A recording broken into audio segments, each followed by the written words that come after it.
రంగారెడ్డి జిల్లా శివారు మున్సిపాలిటీలను చార్మినార్ జోన్లో కలపడం ద్వారా ప్రభుత్వం సగం రంగారెడ్డి జిల్లానికి ఎంఐఎంకి అప్పగిస్తోందని ఆరోపించారు బీజేపీ ఎంపీ విశ్వేశ్వర్రెడ్డి.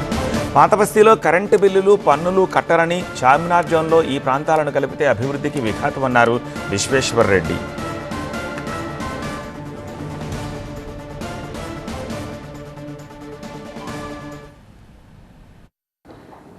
ఆదిబట్లను, తుక్కుగూడను, రాజేంద్ర, శంషాబాద్, బండ్లగూడ ఈ చుట్టుపక్కల ఉన్న మున్సిపాలిటీస్ జోన్స్ అన్ని తీసుకొని మున్సిపల్ కార్పొరేషన్లను తీసుకొని చార్మినార్ జోన్లో కలిపి దాన్ని ఒక జిహెచ్ఎంసీ చేస్తారంట. మీరు చూడండి చుట్టుపక్కల ఉన్న ప్రజలు ఏమంటున్నారు. ట్యాక్స్లు పన్నులు కట్టేదంతా మేము. అక్కడ ఏమైనా పన్నులు కడతారా? పన్నులు ఇడిచిపెట్టండి. కరెంట్ బిల్ ఎవరైనా కడతారా? నీళ్ళ బిల్ ఎవరైనా కడతారా? ఎవరు కట్టరు.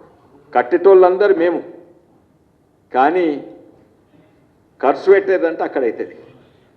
రంగారెడ్డి జిల్లా, ఉమ్మడి రంగారెడ్డి జిల్లాలో సగము ఎంఐఎం చేతులు అప్పచెప్తారంట. ఎట్లా అంటే మాకు ఒక్క కార్పొరేటర్ వస్తే మీకు 3 కార్పొరేటర్లు వస్తారు.